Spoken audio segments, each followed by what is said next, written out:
사무엘하 6장. 다윗은 또다시 이스라엘에서 뽑힌 사람 3만 명을 모았습니다. 다윗은 그의 모든 백성들과 함께 유다의 바알레로 가서 그곳에 있는 하나님의 궤를 예루살렘으로 옮겼습니다. 그 궤는 그룹들 사이에 계신 만군의 여호와의 이름으로 부르는 궤였습니다. 다윗의 부하들은 하나님의 궤를 쇠수레 위에 놓았습니다. 그들은 그것을 언덕 위에 있는 아비나답의 집에서 가지고 나왔고 아비나답의 아들인 우사와 아효가 그것을 끌었습니다. 그들이 아비나답의 집에서 하나님의 궤를 싣고 나올 때에 아효가 그 앞에서 걸었습니다. 다윗과 모든 사람들은 여호와 앞에서 잣나무로 만든 온갖 악기를 연주했고 수금과 비파와 소고와 양금과 재금으로도 연주했습니다. 다윗의 부하들이 나곤의 타작마당에 이르렀을 때 소들이 뛰어서 하나님의 궤가 수레에서 떨어지려 했습니다. 그때 우사가 손을 내밀어 궤를 붙잡았습니다. 여호와께서 우사에게 노하셔서 그를 죽이셨습니다. 이는 우사가 아무나 만질 수 없는 궤를 만졌기 때문입니다. 우사는 하나님의 궤 곁에서 죽었습니다. 다윗은 여호와께서 우사를 죽이신 일 때문에 화가 났습니다. 그래서 그곳의 이름을 우사의 벌이라는 뜻으로 베레스 우사라고 불렀습니다. 오늘날도 그 이름이 남아 있습니다. 다윗은 그날부터 여호와를 무서워했습니다. 다윗은 이래서야 어떻게 여호와의 궤를 무사히 옮길 수 있겠느냐고 말했습니다. 그래서 다윗은 여호와의 궤를 다윗성으로 옮기지 않고 그 대신 그것을 가드 사람인 오벳에돔의 집으로 가지고 갔습니다. 여호와의 궤는 오벳에돔의 집에 3달 동안 머물러 있었는데 여호와께서는 오벳에돔과 그의 온 집안에 복을 주셨습니다. 백성들이 다윗에게 말했습니다. 여호와께서는 오벳에돔의 집에 복을 주셨습니다. 그에게 속한 모든 것이 복을 받았습니다. 이것은 하나님의 궤가 그곳에 있었기 때문입니다. 그 이야기를 들은 다윗은 기쁜 마음으로 오벳에돔의 집으로 가서 하나님의 궤를 가지고 다윗성으로 올라갔습니다. 여호와의 궤를 나르는 사람들이 6걸음을 걸었을 때 다윗은 소와 살찐 송아지를 제물로 바쳤습니다. 그리고 나서 다윗은 여호와 앞에서 온 힘을 다해 춤을 추었습니다. 다윗은 거룩한 배에 에봇을 입고 있었습니다. 다윗과 모든 이스라엘 백성들은 기쁨으로 소리를 질렀습니다. 그들은 여호와의 궤를 성으로 가지고 들어가면서 나팔을 불었습니다. 여호와의 궤가 다윗 성으로 들어올 때에 사울의 딸 미갈이 창에서 보고 있었습니다. 미갈은 다윗이 여호와 앞에서 뛰며 춤추는 것을 보고 다윗을 깔보았습니다. 다윗은 여호와의 궤를 위한 장막을 세웠습니다. 그리고 이스라엘 백성은 여호와의 궤를 장막 안의 제자리에 두었습니다. 다윗은 태워드리는 제사인 번제와 화목제를 여호와 앞에 드렸습니다. 다윗은 번제와 화목제를 바치고 나서 만군의 여호와의 이름으로 백성을 축복했습니다. 다윗은 빵 한 조각과 고기 한 점과 건포도 과자 한 개씩을 남자든지 여자든지 모든 이스라엘 사람에게 나눠주었습니다. 그러자 모든 백성들은 집으로 돌아갔습니다. 다윗은 자기 집 사람들을 축복하기 위해 집으로 돌아갔습니다. 그런데 사울의 딸 미갈이 다윗을 맞으러 나와서 말했습니다. 오늘은 이스라엘의 왕이 체면을 잃었군요. 당신은 당신 신하들의 여종이 보는 앞에서 몸을 드러내었어요. 당신은 부끄러움도 모르고 몸을 드러내는 바보 같았어요. 다윗이 미갈에게 말했습니다. 나는 여호와 앞에서 그런 일을 했소. 여호와께서는 당신 아버지가 아니라 나를 선택하셨소. 여호와께서는 사울의 집안 사람 중에서 그 누구도 선택하지 않으셨소. 여호와께서는 나를 여호와의 백성인 이스라엘의 지도자로 세워주셨소. 그러므로 나는 여호와 앞에서 즐거워할 것이요. 앞으로 더 낮아져서 체면을 잃는 일이 많을지라도 여호와 앞에서는 그렇게 되고 싶소. 그러나 당신이 말한 그 여종들은 나를 존경할 것이요. 이런 일 때문에 사울의 딸 미갈은 죽는 날까지 자식을 낳지 못했습니다. 고린도전서 16장. 이제 성도들을 돕기 위한 헌금에 대해 말하고자 합니다. 내가 갈라디아의 여러 교회에게 지시한 대로 여러분도 그렇게 하십시오. 여러분은 매주 첫날 각자 할 수 있는 대로 자기 수입에 따라 얼마씩을 저축해 두십시오. 그리하여 내가 여러분에게 갈 때 헌금을 하느라고 마음 쓰는 일이 없게 하십시오.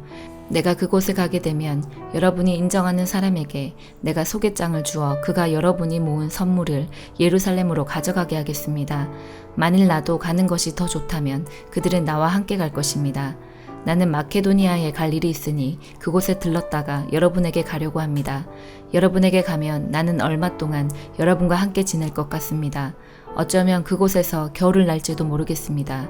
그런 뒤에 다음 목적지가 어디든지 간에 여러분이 그리로 나를 보내주시기 바랍니다. 나는 지금 지나가는 길에 잠깐 들러 여러분을 보려는 것이 아닙니다. 주님이 허락하신다면 한동안 여러분과 함께 지내고 싶습니다. 그러나 오순절까지는 에베소에 머물 예정입니다. 나를 대적하는 자들이 많기는 하지만 많은 일을 할 수 있는 큰 문이 내게 열려있기 때문입니다.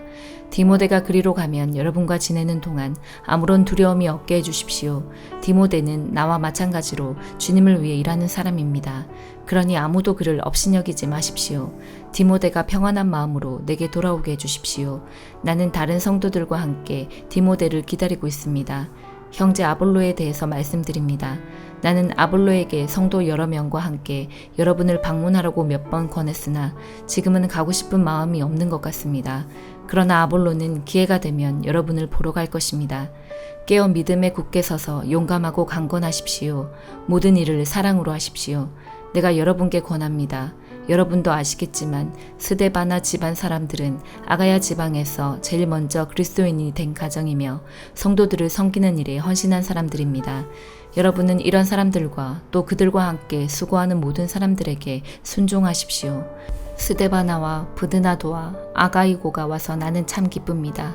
여러분을 만나지 못해 아쉬웠던 것을 이 사람들이 충족시켜 주었기 때문입니다. 이 세 사람들은 내 마음과 여러분의 마음을 상쾌하게 해주었습니다. 여러분은 이런 사람들을 알아주시기 바랍니다. 아시아의 여러 교회가 여러분에게 문안드립니다. 아굴라와 브리스가와 다 함께 이 두 사람의 집에 모이는 교회가 주님 안에서 여러분에게 진심 어린 문안 인사를 드립니다. 이곳에 있는 모든 성도들이 문안드립니다. 여러분은 거룩한 입맞춤으로 인사를 나누십시오. 나 바울은 이 마지막 인사를 내 손으로 직접 쓰고 있습니다. 주님을 사랑하지 않는 사람이 있다면 그 사람에게 하나님의 저주가 임할 것입니다. 주님 오십시오. 주 예수님의 은혜가 여러분과 함께 하시기를 바랍니다. 나의 사랑이 그리스도 예수 안에서 여러분 모두에게 있기를 기원합니다. 아멘. 에스겔 14장. 몇몇 이스라엘 장로들이 내 앞에 나와 앉았다. 그때 여호와께서 내게 말씀하셨다. 사람아, 이 사람들은 마음속에 우상을 만들어 섬기고 악하고 걸림돌이 되는 것들을 앞에 놓고 절하는 자들이다. 이런 사람들이 내게 찾아온다고 내가 만나줄 수 있겠느냐? 그러므로 그들에게 다음과 같이 전하여라. 주 여호와께서 이렇게 말씀하신다. 어떤 이스라엘 사람이 그 마음속에 우상을 만들어 섬기고 악하고 걸림돌이 되는 것들을 만들어 섬기면서 하나님의 뜻을 물으러 예언자를 찾아가면 나 여호와가 그런 사람에게 반드시 대답해 주겠다. 그가 큰 우상을 섬겼으므로 내가 그를 죽일 것이다. 내가 이렇게 행동하는 것은 나를 버리고 온갖 우상을 섬기는 이스라엘 백성의 마음을 돌이키기 위해서이다. 그러므로 이스라엘 백성에게 말하여라. 주 여호와께서 이렇게 말씀하신다. 회개하여라. 우상 섬기는 일에서 돌아서라. 내가 미워하는 모든 일을 멀리하여라. 이스라엘 백성이나 이스라엘에 사는 외국인 가운데서 나를 저버리고 그 마음의 우상 섬기기를 좋아하며 악한 것으로 걸림돌을 만들어 섬기는 사람이 내 뜻을 물으려고 예언자를 찾아가면 나 여호와가 몸소 대답해 주겠다. 내가 그를 저버려 후대를 위한 표본과 속담거리가 되게 하겠다. 내가 그를 내 백성 가운데서 없애버릴 것이니 그때 너희는 내가 여호와라는 것을 알게 될 것이다. 만일 어떤 예언자가 유혹을 받아 예언하면 그것은 나 여호와가 그를 유혹하여 예언하게 한 것이다. 내가 내 능력으로 그를 쳐서 내 백성 이스라엘 가운데서 그를 없애버릴 것이다. 예언자에게 묻는 사람이나 예언자나 모두 죄가 같으므로 둘 다 자기 죄값을 받을 것이다. 그때 이스라엘 백성이 다시는 나를 저버리지 않을 것이며 다시는 온갖 죄로 자기 몸을 더럽히지 않을 것이다. 그들은 내 백성이 되고 나는 그들의 하나님이 될 것이다. 나 주 여호와의 말이다. 여호와께서 내게 말씀하셨다. 사람아, 어떤 나라가 내게 신실하지 않으므로 죄를 지었다고 하자. 그러면 내가 손을 뻗쳐 그들의 양식을 끊어버리고 그 땅에 기근을 보내어 사람들과 짐승들을 모두 멸망시키겠다. 비록 그 나라에 노아와 다니엘과 욥과 같은 위대한 사람이 있다 하더라도 그들은 자기들의 의로움으로 자기 목숨만 건질 수 있을 뿐이다. 나 주 여호와의 말이다. 내가 그 땅에 사나운 들짐승들을 보내어 그 땅을 황무지로 만들고 거친 들판이 되게 하여 아무도 지나다니지 못하게 하였다고 하자. 나의 삶을 두고 맹세하지만 그때 노아와 다니엘과 욥이 그 땅에 있다 하더라도 그들은 자기 자녀들도 구하지 못할 것이다. 그들 자신들만 구원받을 것이며 그 땅은 황무지가 될 것이다. 나 주 여호와의 말이다. 만일 내가 그 땅에 전쟁을 일으키고 말하기를 그 땅에 전쟁이 일어나 사람과 짐승을 멸망시켰다라고 하자 나의 삶을 두고 맹세하지만 그때 이 세 사람이 그 땅에 있다 하더라도 그들은 자기 자녀들도 구출하지 못하고 자신들만 구원받을 것이다. 만일 내가 그 땅에 전염병을 퍼뜨리고 내 분노를 쏟아부어 사람과 짐승을 멸망시켰다 하자 나의 삶을 두고 맹세하지만 그때 노아와 다니엘과 욥이 그 땅에 있다 하더라도 그들은 자기 자녀들도 구출하지 못할 것이다. 그들은 자기의 의로움으로 오직 자기 목숨만을 구해낼 것이다. 나 여호와가 말한다. 내가 네 가지 무서운 재앙들 곧 전쟁과 기근과 사나운 들짐승들과 전염병을 예루살렘에 보내어 그 안에 사는 사람들과 가축들을 죽인다면 그 피해가 얼마나 크겠느냐. 그러나 그 가운데서도 살아남는 자녀들이 있을 것인데 그들은 예루살렘 성에서 끌려나와 너희에게로 올 것이다. 너희는 그들의 행동과 행위들을 보고 내가 예루살렘에 내린 재앙에 대해 위로를 받을 것이다. 다시 말해서 내가 그곳에 내린 온갖 재앙들과 불행들에 대해 위로를 받을 것이다. 너희는 그들의 행동들과 행위들을 보고 위로를 받을 것이다. 너희는 내가 예루살렘에 한 모든 일에 다 이유가 있었다는 것을 알게 될 것이다. 나 주 여호와의 말이다. 시편 55편. 오 하나님, 내 기도를 들어주시고 내 간절한 소원을 모른 채 하지 마소서. 내 소리를 들으시고 대답해 주소서. 내 마음이 괴롭고 혼란스럽습니다. 그것은 원수들이 말하는 소리와 악한 자들의 눈초리 때문입니다. 그들은 나에게 고통을 줍니다. 화를 내면서 나에게 욕설을 퍼붓습니다. 내 마음이 몹시 괴롭습니다. 그것은 죽음에 대한 두려움이 나를 덮치기 때문입니다. 무척 두렵고 온몸이 떨립니다. 두려움이 나를 덮쳤습니다. 나는 중얼거렸습니다. 비둘기처럼 날개가 있다면 얼마나 좋을까. 멀리 날아가서 쉴 수 있으련만. 멀리 날아가 광야에 머문다면 얼마나 좋을까. 셀라. 바람과 폭풍으로부터 멀리 떨어진 곳으로 몸을 숨길 수 있는 곳으로 달아날 수 있다면 얼마나 좋을까. 주여, 악한 자들을 갈팡질팡하게 하시고 그들의 말을 혼란스럽게 하소서. 왜냐하면 제가 마을의 폭력과 싸움이 있는 것을 보았기 때문입니다. 밤낮 그들은 마을의 담을 어슬렁거리며 돌아다닙니다. 마을 안에는 학대와 악한 일들이 일어나고 있습니다. 마을 곳곳에서 치고 때리고 부수는 일들이 허다합니다. 거리에 있는 위협과 거짓이 그치지 않습니다. 만일 나를 모욕하는 자가 원수였다면 아마 나는 견딜 수 있었을 것입니다. 원수가 내게 대들었다면 나는 그 사람으로부터 숨을 수 있었을 것입니다. 그러나 나와 같이 다니던 당신들이 그들이었습니다. 당신들은 나의 가장 친한 친구들이었습니다. 한때 우리는 친하게 지내며 함께 하나님의 집에도 다니곤 했습니다. 내 원수들이 갑작스럽게 죽었으면 좋겠습니다. 그들이 산채로 무덤에 내려갔으면 좋겠습니다. 그것은 그들의 죄와 함께 살기 때문입니다. 나는 하나님께 부르짖습니다. 그러면 여호와께서 나를 건져주실 것입니다.